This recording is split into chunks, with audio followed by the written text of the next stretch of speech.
Nos vamos alimentando de la obra de nuestros creadores como quien necesita el aire para vivir. No esconderé palabras que ya pueda haber dicho antes, pero sin cultura nada sería... Nada sería como estas manifestaciones tan antiguas como el propio ser humano. Son las que nos acercan a la categoría de personas. No hay civilización sin manifestaciones artísticas y sin que el conjunto de las manifestaciones culturales le den forma espiritual frente a la pura materia de la cotidianeidad. Ojo que digo forma espiritual con todas las reservas y sin el menor sentido religioso, poniéndome a salvo de que se me tache de tendencioso por ello. Por mucho que se pueda haber dicho, nuestra ciudad y provincia son enormemente fructíferas en cuanto a la expresión artística en todas sus formas, desde los más respetuosos con los cánones clásicos a los más rupturistas. Huelva tiene dentro de sí el don de la creatividad, el de inventar historias, expresar formas, contar emociones desde la lírica, hacer música desde tantas maneras diferentes. El don gratuito, que en principio es la creación, se abre paso en cada autor como una tormenta o como el viento más suave, pero no cesa de parir obras en esta ciudad nuestra y en esta provincia nuestra. Y hoy, por ejemplo, dos ejemplos más en el recorrido que La Lupa, con Javier Berrio, La Noticia Opinada, se ha empeñado en llevar a cabo en esta cuarta edición. El pintor y escultor Víctor Pulido y el escritor Marcos Gualda nos visitan para hablar de sus obras y de cualquier otra cosa que tenga que ver con el arte y la cultura. Y seguimos en La Lupa. Muy buenas noches tengan todos ustedes. Hoy es jueves 27 de marzo de 2014. Hacemos un encuentro con la cultura, ya les digo que con Víctor Pulido y Marcos Gualda, pero yo no sé con qué me voy a encontrar hoy y creo que ustedes tampoco. Muy buenas noches a ambos. Buenas noches. Buenas noches. Señor Gualda, ¿qué le ha pasado? ¿Por qué la necesidad de esta máscara? No comprendo. No, la máscara es una protección, ¿no?, ante la sociedad, ante el medio ambiente, hacia la cultura, hacia la política. Y el personaje del examen, don Cacuito Trocho, debe portarla para sobrevivir en este mundo abocenado y protegerse de todos esos ataques. Bien, hay que decir que el examen es, creo que la última obra, ¿verdad? La última obra de Marcos Gualda vio la luz hace meses. Hace 4 meses. Hace 4 meses. Se presentó en Huelva y después tuvo una segunda presentación en Sevilla. Ha habido muchas presentaciones en Huelva, en la provincia, también en Sevilla. En Sevilla presentamos el musical, porque la novela se fue expandiendo, la novela fue la piedra filosofal para que surgiesen otras manifestaciones artísticas transversales a la literatura, artes plásticas, magia, poesía, humor y por supuesto el musical, ¿no?, que es la quinta esencia del capitalismo cultural. No hay novela que se precie de éxito que no conlleve su musical, que sabemos que es lo accesible para todos los públicos, y nosotros estrenamos esa obra con canciones, con números de baile, con filosofía, con performance en Sevilla, con gran éxito de crítica y público. De lo que me alegro. Y también tenemos con nosotros a Víctor Pulido. Víctor, le presentamos como Víctor, como Planeta de los Simios. Bueno, explique usted por qué esta metamorfosis. ¿Esto es todo lo que sabe decir? En chimpancé, sí. Ah, bueno, ¿y en cristiano? Es que no soy cristiano. Bueno, si no es usted cristiano, en la forma de hablar esta común que tenemos, esta norma maravillosa que es el castellano. Es que soy andaluz. Bueno, pero habla usted castellano y no se olvide. Sí, aquí el filólogo nos lo puede... Bueno, en realidad el castellano no existe. El castellano cuando... O el español. Claro, el hablamos español. El castellano cuando, bueno, ya sobrepasamos la Edad Media, ¿no?, deja de existir, va evolucionando y se convierte en español. En realidad podríamos casi hablar español a partir del Quijote, porque hasta claro, allí... El castellano realmente se empieza a utilizar cuando se redacta la Constitución por una cuestión política, para no ofender a gallegos, a catalanes, ¿no?, cuando se habla de que España es un estado donde se hablan diversas lenguas, y se utiliza castellano para que no haya esa controversia. Pero en realidad el castellano no existe, existe el español. Algo que queremos reivindicar hoy, Javier. Pues bien, reivindiquen ustedes. Lengua española frente a castellano. En español de Andalucía. Bueno, cuéntame. ¿Qué es eso? ¿Por qué esta metamorfosis? Porque yo lo conozco a usted con otra cara y de otra manera. Bueno, últimamente se me cayó el pelo un poco, pero me ha vuelto a nacer con un tratamiento. Y con gran abundancia, ¿no? Ya lo veo.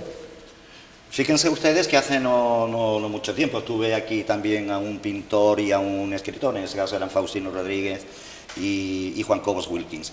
Y a la larga vimos que había cierta confluencia entre su obra porque ellos habían además colaborado en alguno de los libros de Juan Cobos. ¿Se da este caso entre ustedes? ¿Hay una cosmovisión pictórica o literaria o artística? Bienvenido. Sí, yo creo que ya debemos ponernos un poco serios, ¿no? Para hablar de... Sí, sobre todo por... Miren ustedes qué guapo es. Sí, bueno, pero me quito una máscara, pero se pone me otra. pongo otra. Se pone otra, todos vamos con Pero nuestra bueno, máscara. esta es mucho más convencional. Bueno, hay estos puntos comunes, estos lugares comunes entre, Sí, entre la tenemos obra de muchos ambos. puntos comunes. Mira, el primero que nacimos, bueno, empezamos a jugar en el mismo barrio, en Inverluz, ¿no? Coño. Hemos jugado a las bolas, hemos criado perros, la campanera, hemos hecho muchas cosas en Huelva desde chiquitito. Hemos jugado con el barro de los cabezos. Además, Costumbre que se ha seguido posteriormente. Claro. y le hemos pegado collejas a otros ilustres vecinos, que Sí, también sí, han ¿verdad? sido Bueno, han nuestro sido amigo contertulios. Willy, que estuvo aquí el otro día, Guillermo García de Longoria. pues jugaba con nosotros a las bolas también. Claro. Fíjese ustedes. Pero lo él que era acababa- más chiquenino. Sí, pero era un muy poco más gracioso, chiquenino. coño, Era muy como gracioso, ahora, sí. ¿eh? Siempre fue muy gracioso. de Siempre chiquenino. fue. Siempre fue gracioso, pero usted se pone la máscara contra personas como él, Sí, ¿vale? claro. Son Contra amigos, todo el pero mundo, contra todo el mundo. contra lo que La representa. máscara contra todo el mundo. Bueno, esos lugares comunes, esos puntos comunes, aparte de las Bueno, vivencias de la aparte infancia. compartimos casa en la Diputación también, nuestro sustento alimenticio, porque sabes que los artistas estamos siempre en crisis Y hay que comer, hay que comer. y comer hay que comer. Entonces no hemos notado esto que ha pasado últimamente, sí lo hemos notado. Y luego pues hemos colaborado, es verdad, en muchas historias, ¿no? Él me ha escrito algún texto, yo le he ilustrado alguna cosa que otra. O sea que Buen también se loco. da esta connivencia. Usted, Clarísimo. Marcos, es programador cultural de música, artes plásticas y visuales de Diputación Provincial de Huelva. Eso es. Dicho así. ¿Usted? Correcto. Yo soy, digamos, diseñador gráfico, creativo o algo así, En la misma casa, en la Casa de la Provincia. efectivamente. Bien, ahí también. La casa de la provincia es en Sevilla. Bueno, pues la Diputación Provincial de Huelva, por Dios, ya ven ustedes que hoy me van a corregir por todos lados. No, pero es No, interesante eso. no sé de- por qué expuse hace poco allí. Bien, bien. Hablando de exposiciones y cuadros que se pierden, tendría yo que hablar una cosa con usted. Si Pero ahora no, en directo No, o lo después, dejamos después. Ebrios. Qué antiguo, ¿no? Ebrio. Bueno, o eso es ebrio, de- no era es plural. ebrio. Eso es del año 1995, ¿no? ¿Y Creo cuatro? que Qué fue. barbaridad. 1900. Puede ser. Las noches de 1900. Las noches de 1900, pues esa fue la primera plaquette que yo edité, gracias a Huberto Estabile, fue el editor de esa obra quien me animó a publicarla. Y bueno, eran unas elucubraciones en clave de prosa poética sobre un momento difícil de mi vida, ¿no? Sobre la adolescencia, los 18, 20 años. Que bueno, como toda obra primeriza no es del todo satisfactoria, pero bueno, ya se pueden ver ahí los primeros dramalazos, ¿no? De dónde va, de por dónde creo que discurre mi obra, atravesada por la ironía, por el costumbrismo y por el surrealismo. Claro, porque su obra no es una obra al uso, no es una obra común. Yo creo que usted la ha colocado ahora de forma clara. Costumbrismo por un lado, surrealismo por otro lado. ¿Cómo conviven? El Pues surrealismo y el eso costumbrismo. es lo interesante, ¿no? El choque, la colisión que se produce entre dos géneros, ¿no? A priori tan antagónicos, ¿no? Y el secreto es mirar hacia ti mismo, aunque no nos guste, aunque sea doloroso, y contarlo de una manera que sea amena y entendible para todo el mundo, ¿no? Yo siempre he defendido la idea de que el artista debe bajar de su torre de marfil, mancharse en el fango, no parecer petulante, pero al mismo tiempo también apelo, de ahí el surrealismo, a un grado de locura, ¿no?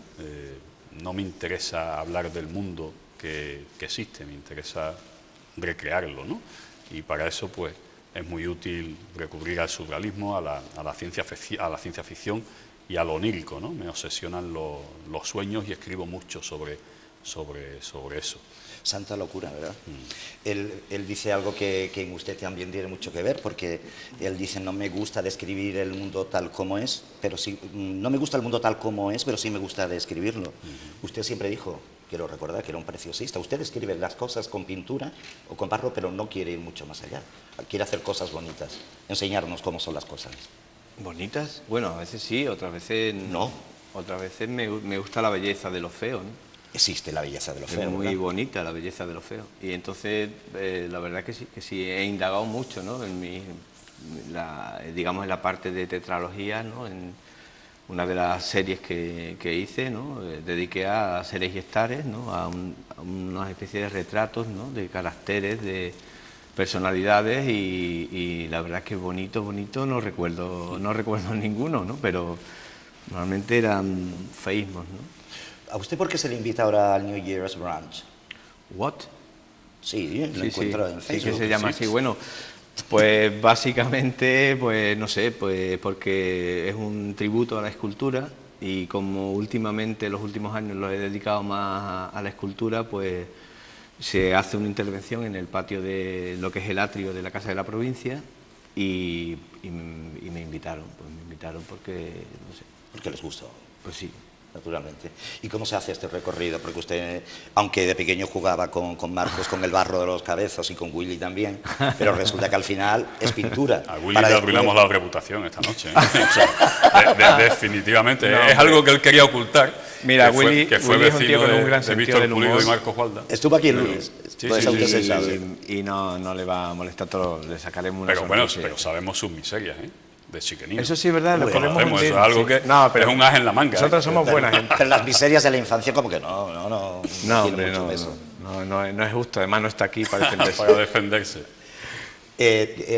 ¿Cómo se produce este tránsito? ¿Es un tránsito progresivo o es algo abrupto? Yo creo que ocurre un poco que tú no dejas digamos que a cierta edad se deja de hacer este tipo de cosas, de dibujar, de modelar, de investigar en este sentido, ¿no? Y yo soy de los que sigue. Entonces, pues lo que sigo sigo la corriente de lo que haría cualquier niño si no le dijeran: niño, ponte a estudiar. Tengo un amigo que es Paco Pérez Valencia, que castiga al niño viendo la tele. O que lo castiga sin estudiar. Pues vas a ver la tele hasta las 12 de la noche. Ayer tuve una charla estupenda en el museo, y es un tío, es un gran orador y es un gran amigo, y da gusto escucharlo hablar, ¿no? Porque dice unas cosas como que él es un estupendo, es un tío un especialista en el fracaso. ¿Entendiendo por fracaso? Entendiendo como que no estamos acostumbrados al fracaso, como que no toleramos el fracaso, como que la sociedad no tolera el fracaso, y es muy importante aprender a fracasar. Claro.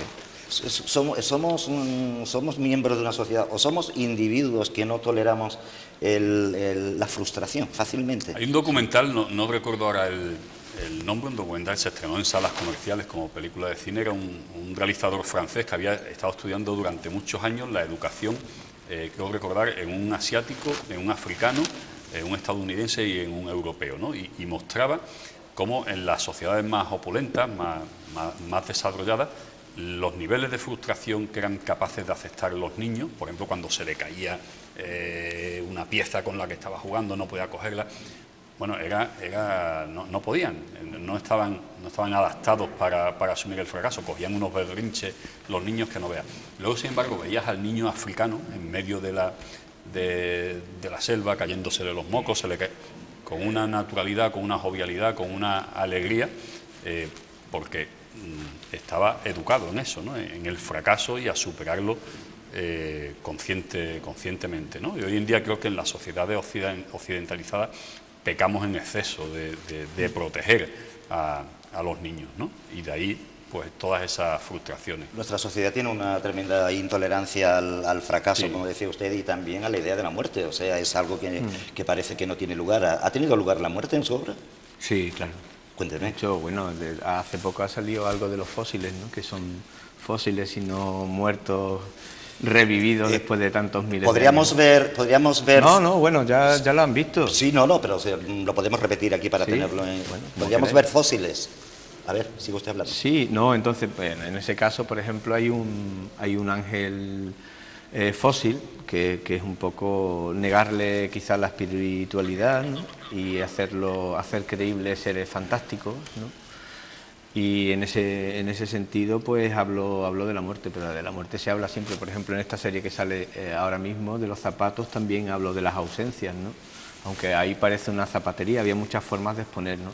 La muerte lo atraviesa todo, ¿no? Como el sexo y como la religión. De hecho, recuerdo Yo hablo en la novela, El examen, que habla del sexo, la religión y la muerte. Recuerdo un texto que me diste de César Vallejo para los zapatos, que era, dice, como decía, algo de este anuncio de gran zapatería de la muerte hasta la muerte, ¿no? Sé que acababa, si no recuerdo exactamente la cita. Ahí tenemos. Pero hablaba un poco de eso, ¿no? Aquí hablaba de las ausencias, ¿no? Recuerdo esa exposición de los zapatos con un especial cariño porque resulta que en esos momentos Antonio Belmonte iba a montar una exposición en Huelva, se preparó en el museo, ¿no? En el museo, en Diputación, se preparó allí. Yo le hice el catálogo. Usted hizo el catálogo y entonces estaba usted con este trabajo, ya creo que finalizado, pero con fotografías y tal. Y Antonio Belmonte se quedó fascinado, ¿no? por la colección, por la serie de los zapatos. ¿Por qué no me cuenta usted que dicen cuentos con frenillo? Porque yo de verdad me he quedado cogido del título. ¿Qué frenillo es exactamente? Mira, parece que te leíste el libro. Pues no ha sido el caso. Qué cabrón. El Pedro de San Roque no tiene bravo, porque Ramón Ramírez se lo ha cortado. El primer cuento de ese libro se llama Atrévete a ser un niño con frenillo. Y habla precisamente de que existen dos tipos de frenillo. Frenillo lingual y el frenillo prepucial. De eso habla el personaje. Y el personaje, el que sufría, era el lingual. Y habla, bueno, es una metáfora, ¿no? de cómo sobrevive un niño con una tara, con un trauma que le impone la sociedad y los subterfugios, los vericuetos que tiene que inventar para que no la afecte, ¿no? Y en este cuento, pues este personaje, este niño, inventaba sinónimos para salir de eso. Por ejemplo, pues él no decía nunca la puerta está cerrada. Él decía la puerta no está abierta. Pero había momentos complicados, había callejones sin salida. Por ejemplo, cuando tenía que decir el Pedro. Dice, oye, por favor, aparta el Pedro que me da miedo. Pues, ¿qué sinónimo tenemos de Pedro? Aparta el can. No, eso es peor todavía que decirlo con frenillo, ¿no? El chucho. Entonces, bueno, esa es la metáfora, ¿no? Hay que asumir las debilidades, los traumas, las inferioridades supuestas que tenemos ante las limitaciones y seguir adelante, ¿no? Uy, ¿cómo se solucionaría el problema del frenillo prepucial? ¿Solo con intervención o como...? Solo con intervención. ¿Y hasta que lleva la intervención cómo lleva eso uno? No es muy higiénico, pues depende del ansia yo de mi vida sexual no hablo. Claro. ¿Usted en el área sexual ¿Ha escuchado algo de sexo? No ¿Ha escuchado algo? Sí, usted ha tenido vida sexual, claro. O sea... Hombre, por supuesto. Yo como soy espiritual. No, yo creo que está en la cúspide. Sí. De hecho, yo creo que está en la cúspide. Sí. Está en el repunte, más alto. el repunte sexual. Hay una colaboración maravillosa que se da entre ustedes dos, que se da en la obra Pulido. Esta obra es de Bueno, esa obra es atemporal. Evidentemente. Una obra doy fe de ello. Esa obra es en realidad, me dediqué a la escultura, pero no abandoné la pintura. Entonces, hay una parte, digamos, antes de que empezara a meterme más de lleno en la escultura, otra durante y otra posterior a que abandonara un poco. Entonces, son prácticamente 10 años en los que salen aproximadamente, son 13 cuadros que están ilustrados por aquí este gran escritor. Son 2 cuentos. Por 13 cuentos, sí. Es una exposición que le dedico a mi hijo y lo bonito de la exposición, que tiene este color gris el catálogo, es que las paredes estaban en gris y había un cuadro grande y un cuadro pequeño. Entonces era como un yo y un mini yo y quedó museográficamente bastante elegante y bastante bien. Podríamos ver, ahora sí que lo pido por favor, los cuadros están al final, ¿verdad? Sí, eso sale al final. Sí, Los cuadros, podríamos adelantar un poco y ver los cuadros, porque me gustaría, si es posible, pero me gustaría... Bueno. Porque aquí ahora, sí, ahora lo que salen después es Vida Perra, creo, y Los Enanos de Jardín. Cuando se enfrentó usted a la labor de tener que hacer un relato para cada una de estas obras, porque supongo que las obras son previas. Magnífico. Sí, las obras son previas, pero volviendo a la primera pregunta que tú le hacías, que me quedé con las ganas de desarrollarla, cuando hablamos de esa infancia juntos, ¿no? Que no podemos limitarla a la anécdota de que vivíamos en el mismo barrio, ¿no? Hay mucho más, ¿no? Nosotros nos llevamos, aunque no lo parezca, yo soy más joven que él. Pero bueno, son pocos años. Entonces, ¿quién le ha dicho a usted que no lo parece? Yo lo sé, lo tengo asumido. Ya hemos hablado antes de las limitaciones, yo lo tengo asumido. Yo nací como Benjamin Button, yo nací mayor, y ahora voy poco a poco. Porque naciste muy feo, Marco, años. Que tampoco eso pasa también, nada. pero con la barba se disimula. Y con una buena máscara siempre a mano. El caso es que, claro, nosotros hemos visto los mismos dibujos animados, hemos ido a las películas de Fu Manchu, de Electric Boogaloo, en el Cinodiel, en el Fantasio. Hemos vuelto a la niñez con las horas chanantes. Hemos vivido los futbolines, ¿no? Esto que hoy los niños hoy no conocen, los futbolines repletos de pederastas acechantes. Eso era así, ¿no? Acordémonos de la cepa, ¿no? El mítico de la avenida José Fariña. Y sobre todo hemos jugado, ¿no? La cepa es el de Vicente Moreno, ¿no?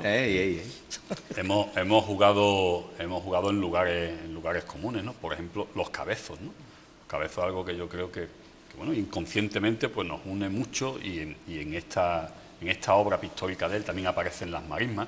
Yo vivía en tráfico pesado, vivíamos en Inverlú, enfrente teníamos las marismas del Polvorín, ahí jugábamos a descarrilar las vías del tren, a poner grandes pedruscos en las vías a ver si algún convoy. Esas son cosas que no tienen la PlayStation, claro, la Wii, estas cosas. Éramos bastante salvajes. Entonces, para mí, fue una auténtica gozada y fue muy fácil, porque cada cuadro, por ejemplo, hay uno, de los futbolines, este está dedicado a... ¿Lo podemos leer? Sí, claro. Léalo, por favor.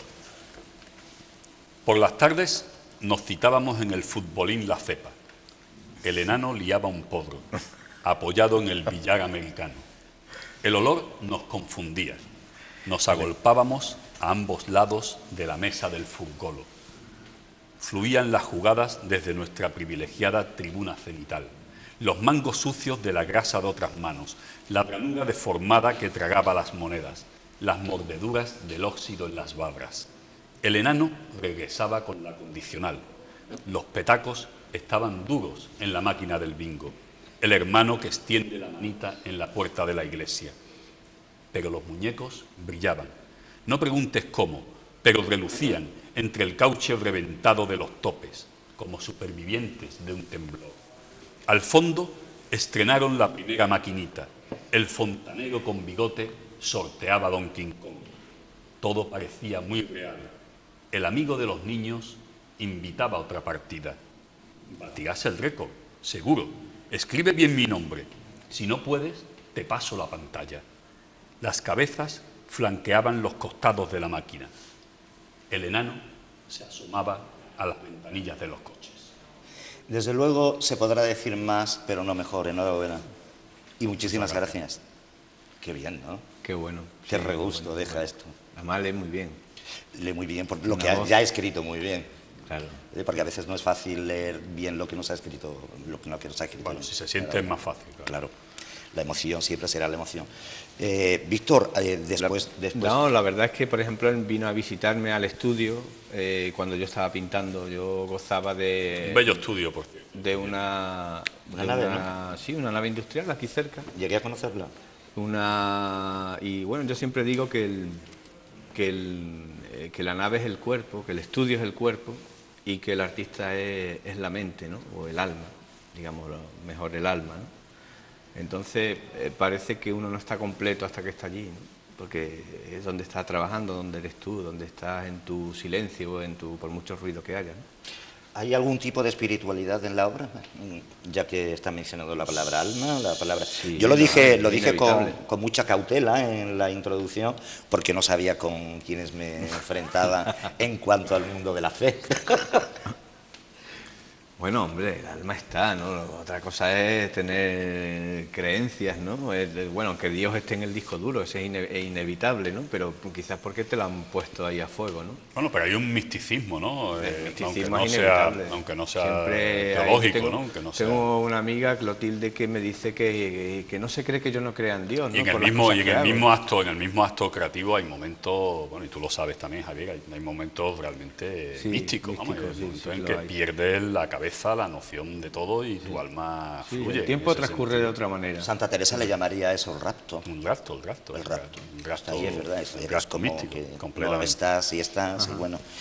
Creo que hay mucha espiritualidad, no estamos hablando de la memoria, que Sí, hay no, más yo- espiritual que la memoria, ¿no? Sí, Que es no, lo que yo me recitamos fui cuando- a escenas, al principio no sabía cómo titularlo, lo llamé pulido, pero sabía escenas para soñar o algo así, eran escenas que te llevaban a otro sitio, entonces en ese sentido Marco hizo otra obra y hizo una obra dentro de la obra y lo interpretó también muy bien todo lo que yo quería expresar, ¿no? Porque era una avioneta te puede llevar normalmente te lleva a la infancia. El camión, La cama, La que cama, es un vehículo pero para es- soñar. pero es ¿no? maravilloso Para ese amar, cuadro. La para avioneta, soñar. por ejemplo, a mí me llevó a Saint-Exupéry, por ejemplo, me llevó al El- Principito. la cama. Volvimos a ver una patera, ¿verdad? Había otra patera, era un pequeño homenaje a aquella serie que hice Maravillosa, también, aquella. pero es que la patera nació de eso, de mis años en punta, pues desde pequeño, subiéndonos de patera en patera, tirándonos del muelle de las canoas, ese Que es tipo una de obra cosas. muy bella, que tú antes renegabas, que estabas dudando, ¿no?, de si había belleza en No, tu por ejemplo, obra. sí, esa obra roza la melancolía, es muy bella. Sí, es bella, pero bueno, claro, cuando ves aparecer a los bicharracos que han aparecido hace poco... Aquí estamos. Esta Por es ejemplo, la obra de esto la que tiene, estamos hablando. esto tiene mucho que ver también con la filosofía, con Parménides, con Heráclito, con el paso de la vida, con... Biplano, pero lo vamos a ver. Maravilloso. Entonces son piezas muy sencillas, con mucho color. Había abandonado mucho el color con la escultura, bueno, aunque luego al final sí las Eso es policromaba. fascinante ese cuadro. Ese fue el primero que hice de todos, ¿no? ¿Ve? Y va apareciendo el pequeño detrás, ¿no? ¿Ha explicado usted por qué aparecía el pequeño? Sí, porque era un homenaje a Teo, a mi primer hijo, ¿no? A tu Que- gran obra, ¿no? La de Leonardo, el dibujo de Leonardo. Sí, lo llamaba así, un pequeño dibujo de Leonardo, ¿no? Parecía un angelito de estos que pintaba Leonardo, ¿no? Bien, pues nos vamos a tener que ir unos momentos a publicidad. Inmediatamente vamos a estar, pues bueno, con estos dos extraordinarios seres, ¿no? Que tienen la capacidad de crear Estelares. y además de expresar lo que crean con esta forma tan clara, tan sencilla, tan directa y tan espiritualizada de alguna manera, por supuesto. Ahora mismo nos vemos.